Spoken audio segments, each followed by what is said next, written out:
Assalamualaikum warahmatullahi wabarakatuh. Hello everyone, my name is Putran Rohim, and today I would like to present about jurnal umum for akuntansi. I hope this presentation will be informative and useful for all of us. My NPM uh, 25311-099. Uh, I'm from class SE 25 DX.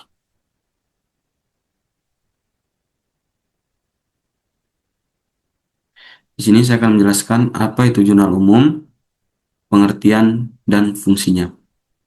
Jurnal umum adalah catatan akuntansi pertama yang mencatat semua transaksi keuangan suatu entitas secara kronologis. Ini adalah langkah awal dalam siklus akuntansi yang memastikan setiap aktivitas keuangan terekam dengan benar. Fungsi utamanya adalah untuk mendokumentasikan setiap transaksi, mengidentifikasikan akun yang terpengaruh, dan menentukan apakah akun tersebut didebit atau dikredit. Tanpa jurnal umum, sulit untuk melacak jejak transaksi dan memastikan akurasi laporan keuangan. Lalu elemen-elemen kunci dari jurnal umum yaitu pencatatan tanggal transaksi yang akurat untuk urutan kronologis. Lalu yang kedua ada keterangan penjelasan singkat tentang sifat transaksi yang terjadi. Lalu ada ref atau referensi nomor akun buku besar yang terpengaruh oleh transaksi. Biasanya ini boleh dipakai atau bebas. Lalu yang keempat ada debit, jumlah uang yang dicatat di sisi kiri akun buku besar. Lalu ada kredit, jumlah uang yang dicatat di sisi kanan akun buku besar. Lalu aturan debat dan kredit, memahami mekanisme pencatatan transaksi. Memahami aturan debat dan kredit adalah fundamental dalam akuntansi. Aturan ini menentukan bagaimana setiap transaksi mempengaruhi akun-akun dalam laporan keuangan. Aset dan beban bertambah di sisi debit, berkurang di sisi kredit. Lalu liabilitas, ekuitas, dan pendapatan bertambah di sisi kredit, berkurang di sisi debit. Lalu di sini ada catatan, setiap transaksi harus memiliki jumlah debit dan kredit yang sama agar persamaan akuntansi tetap seimbang. Contoh transaksi sederhana. Mari kita lihat dua contoh transaksi umum, yaitu pembelian tunai. Sebuah perusahaan membeli persediaan senilai 5 juta rupiah secara tunai. Ini akan meningkatkan akun persediaan debat dan mengurangi akun kas, yaitu kredit. Pembelian kredit, perusahaan membeli peralatan senilai 10 juta rupiah secara kredit.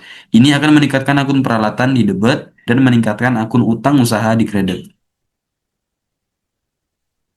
Langkah demi langkah, cara membuat jurnal umum yang tepat. Yang pertama yaitu identifikasi transaksi, analisis dokumen sumber atau faktur kwitansi untuk memahami transaksi. Lalu yang kedua, tentukan akun yang terpengaruh, identifikasi minimal dua akun yang terlibat dalam transaksi. Lalu yang ketiga, tentukan debit dan kredit. Terapkan aturan debit dan kredit untuk setiap akun yang terpengaruh. Lalu yang keempat, catat dalam jurnal umum. Masukkan tanggal, keterangan, nama akun, serta jumlah debit dan kredit. Lalu yang kelima, pastikan keseimbangan. Total debit harus selalu sama dengan total kredit. Manfaat jurnal umum yaitu akurasi, kontrol, dan pelaporan keuangan. Yang pertama yaitu akurasi data, memastikan setiap transaksi dicatat dengan benar dan lengkap. Lalu yang kedua, kontrol internal, membantu mendeteksi kesalahan atau potensi penipuan sejak dini. Lalu yang ketiga, dasar pelaporan, menjadi fondasi untuk menyusun laporan keuangan yang andal. Kesalahan umum dalam penjurnalan dan cara menghindarinya. Meskipun terlihat sederhana, kesalahan dalam penjurnalan dapat berdampak besar pada laporan keuangan. Berikut adalah beberapa kesalahan yang sering terjadi. Yang pertama yaitu tidak mencatat semua transaksi. Yang kedua, salah mengidentifikasi akun debit atau kredit. Lalu yang ketiga, mencatat jumlah yang salah. Lalu yang keempat, tidak menjaga keseimbangan debit dan kredit. Untuk menghindarinya, selalu periksa ulang dokumen sumber, gunakan double entry, bookkeeping, dan lakukan rekonsiliasi rekonsiliasi rekonsiliasi secara berkala. Lalu Sini transisi ke buku besar. Bagaimana jurnal umum menjadi dasar? Yang pertama yaitu transaksi terjadi, aktivitas bisnis harian yang mempengaruhi keuangan. Yang kedua, jurnal umum, pencatatan awal dan kronologi setiap transaksi. Dan yang ketiga, posting ke buku besar, pemilihan entry jurnal ke akun-akun individual. Lalu yang terakhir yaitu neraca saldo. Daftar semua saldo akan akun buku besar untuk memastikan keseimbangan. Kesimpulan di sini yaitu kuasai jurnal umum, kuasai keuangan Anda. Jurnal umum adalah tulang punggung sistem akuntansi yang efektif. Dengan menguasainya, Anda akan memiliki kontrol yang lebih baik atas keuangan bisnis Anda. Teman-teman, jangan ragu untuk bertanya jika ada hal yang kurang jelas. Lalu di sini saya akan kasih atau berikan contoh soal yang pertama. Transaksinya yaitu tanggal 1 Januari 2024, Tuan Budi menyetor uang tunai sebesar 50 juta rupiah sebagai modal awal usahanya. Analisis di sini yaitu kas, yaitu aset bertambah di sebelah debit. Lalu modal atau ekuitas bertambah di sebelah kredit. Lalu buatlah tabel sesuai dengan ini atau bebas yang kalian bisa. Yang pertama yaitu tulis tanggal dengan soal tadi yaitu tanggal 1 bulan 1 tahun 2024. Keterangannya di sini kas pada modal Tuan Budi. Kas di sebelah debit dan modal Tuan Budi di sebelah kredit. Masing-masing yaitu sebesar 50 juta rupiah. Lalu contoh soal nomor 2 yaitu transaksinya tanggal 5 Januari 2024 dibeli peralatan kantor secara tunai seharga 8 juta rupiah. Analisis di sini yaitu peralatan atau aset bertambah di sebelah debit, lalu kas atau aset berkurang di sebelah kredit. Penulisan atau membuat tabelnya seperti ini. Pertama tanggal, seperti biasa, tanggal 5 bulan 1 tahun 2024. Keterangannya itu peralatan kantor pada kas.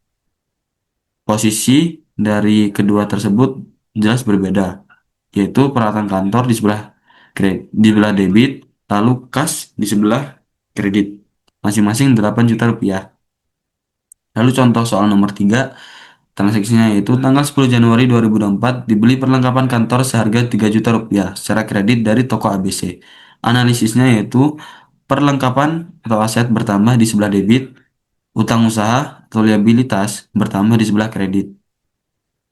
Tabelnya seperti ini, yaitu keterangannya perlengkapan kantor pada utang usaha. Lalu perlengkapan kantor di sebelah debit dan utang usaha di sebelah kredit.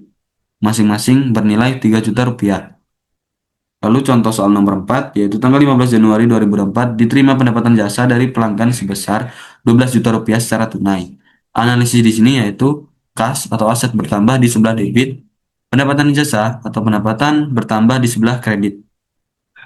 Tabelnya seperti ini yaitu kas pada pendapatan jasa. Kas di sebelah debit, lalu pendapatan jasa di sebelah kredit. Masing-masing 12 juta rupiah.